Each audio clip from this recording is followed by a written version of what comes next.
everybody, in today's video I'm going to be showing you a cappuccino themed design that has some coffee beans and then a cute little cup with some coffee art in it. It's really extreme, it's very 3D, but yet it's still just kind of fun and whimsical, so I hope you love it as much as I do. The colors that I'm using for this design are Double Dip, and I'll put all the color names in the description box below, as well as a discount code. I really am in love with their products, both for dipping and for acrylic, so I highly recommend them. And don't forget to click subscribe to see all my future videos as well. So I'm going to begin in the middle nail with the color Expensive Pink 429 and apply an overlay.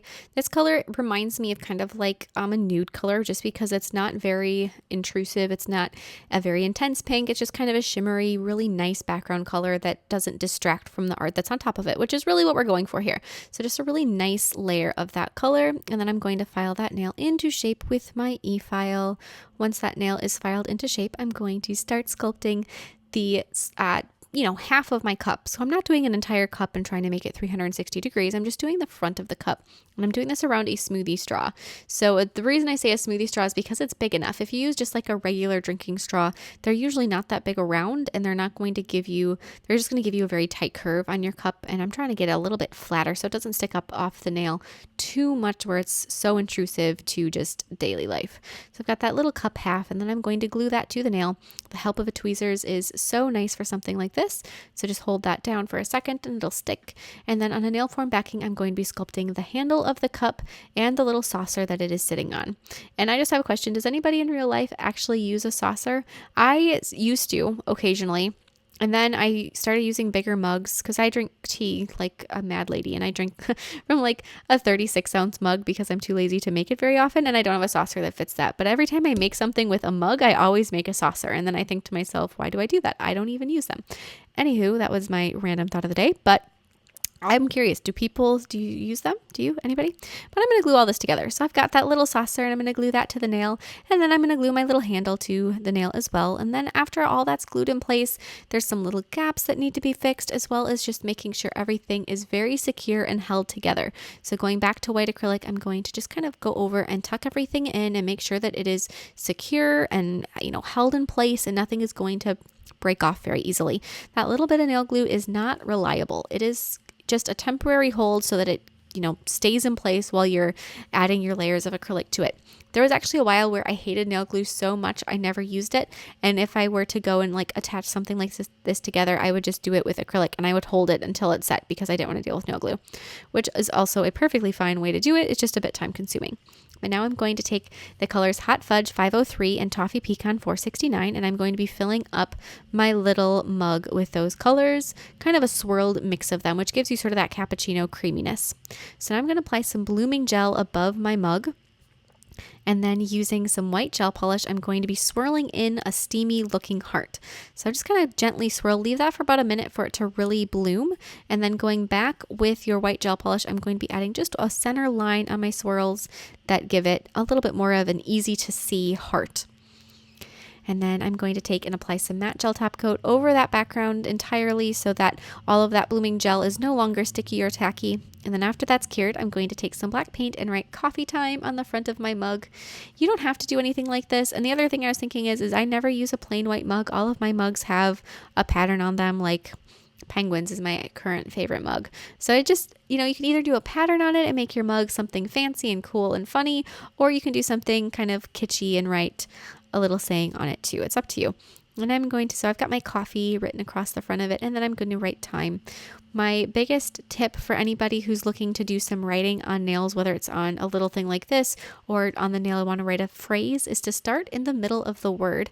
So for me, when, both of these words have an even number of letters, 6 and 4. So you're going to want to either start with, the letter that's just to the left of center or just to the right of the center, and then kind of build off of that and expand from there. I added a few white highlights to my mug with some white paint as well. And then I'm going to apply some gel sealer over the mug so that it looks really shiny and very porcelain. On the ring nail, I'm going to be applying an overlay of Toffee Pecan over the entire nail and just kind of pat that down and bring that nail down a little bit. This is the one that ends up looking super duper glam and has a little charm on it and all of the rhinestones as well. So the rest of the nail, because there is so much of that kind of extra stuff happening, I wanted to keep very plain. And I would either go with like a toffee pecan color, like a tan, or that expensive pink, either one. would look perfect for this. But then I'm going to drill a hole through it on the side and then apply some jewelry gel and a layer of matte gel top coat over the top of all that, and then press in my rhinestones. So I have that really nice big one that's kind of got a coffee color to it, as well as some that are a little bit more of like a goldenrod, and then one that has a gold ring around it. Just a variety of these little sort of coffee toned rhinestones is a great combination. I also have some beige half pearls that I've never used because I've never really found an appropriate use for them, but they fit in so well because I think they look like little milk bubbles almost, which is very fitting for this.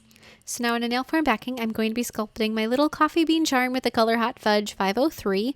And so I've layered a couple beads up. So I have enough acrylic to work with on my nail form backing.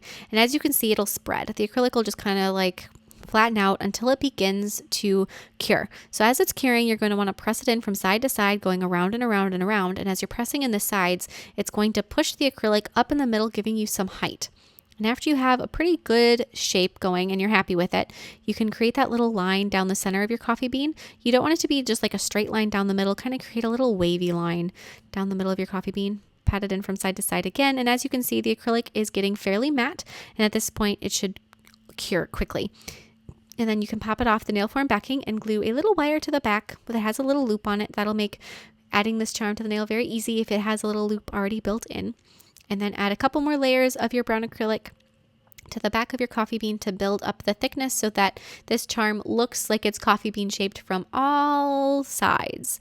So add that little bit more to it, and then with some gold paint, I'm going to be adding a very soft little highlight to my coffee bean. And the fact that I use gold makes it a bit metallic, which just adds to the glamorous kind of vibe of this.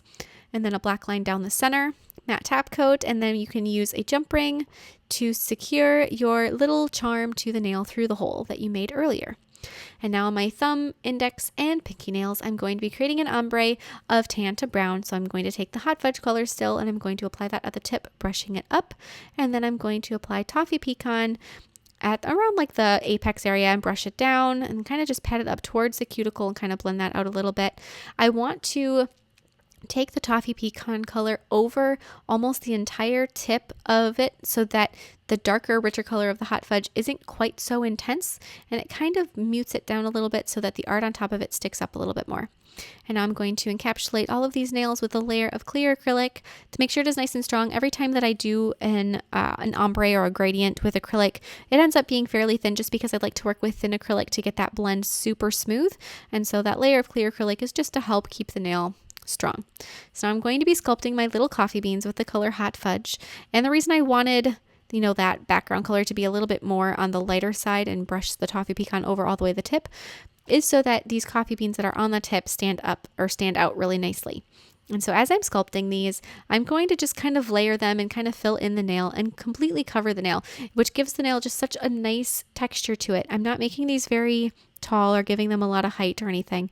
I just want there to be something to feel on the nail, which might sound crazy, but I love it when my nails have something on them that has a texture to it. Even if I like doing designs that are like partially matte and partially shiny, just because they have a little bit of, something to feel on them. And so this nail definitely has that effect, especially with all of those coffee beans that are sculpted on there. It gives you, it's just something to do. It's a boredom filler pretty much, but just fill in all of those little coffee beans. I like to work on a couple of them at a time. So I'll place down 2 sections of acrylic to make those coffee beans, and then I'll go back through and add the details to them, like that little line down the center of each one.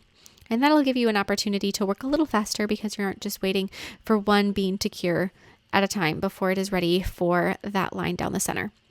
And after that's done, I'm going to take my diluted gold paint and I'm going to be adding my little highlights to each one to make them a little bit shiny and just stand out from the background. And that's also going to really show off that center line a little bit more because that won't get that gold paint. And so that'll look a little darker even without adding an outline to the center of it, which I did anyways. So I added that outline down the line in the middle of each bean, as well as just like a little shadow right on the underside of each one. Just like that. That'll make them stand up a little bit more off of the nail and show them off really well as make them look a little bit more 3D than they are, which kind of adds a little bit more of that effect without having any extra height on it. And so now with a really small little brush, I'm going to be applying gel sealer around each coffee bean. And the reason I'm doing it, I didn't just apply a layer of gel sealer and then sculpt all the beans on top, is because I knew that the acrylic would spread almost like it did on the nail form backing, and it would be a lot more work to tuck the beans in each one, and they'd end up blending together. So to make sure that they kind of stayed in their own place, it works a little bit better just to sculpt them and then apply the gel sealer around them. Finish them with some matte top coat, and now on the pinky I'm going to start by doing some little bit of coffee art, and I have a layer of blooming gel over the entire nail, and then with white gel polish I painted some loose hearts and then made a line straight down the center. Finish that nail with some matte top coat, and then on the index nail I'm going to do another coffee art design. So this time I did a little squiggle pattern, so start with the blooming gel, and then with your white gel polish, just kind of create a loose, like back and forth design going across the entire nail. Same thing, let this set up for like 30 seconds to a minute. You can kind of just set it aside and then watch it, and eventually it'll really spread. And then once it has that spread and you're happy with it, cure it, matte top coat, and these are all done. I love this design, even though I'm not a coffee drinker. There's just something so earthy and glamorous about this that it just, I don't know, it's just such a lovely, fun thing to have. And there's so many different effects on it that, like I said, there's just something to look at or play with all the time. So I hope you love it as much as I do, and please share recreations with me on Facebook or Instagram. I'll put all the links to the products I used in the description box below, so check that out, and I will see you next time. Bye!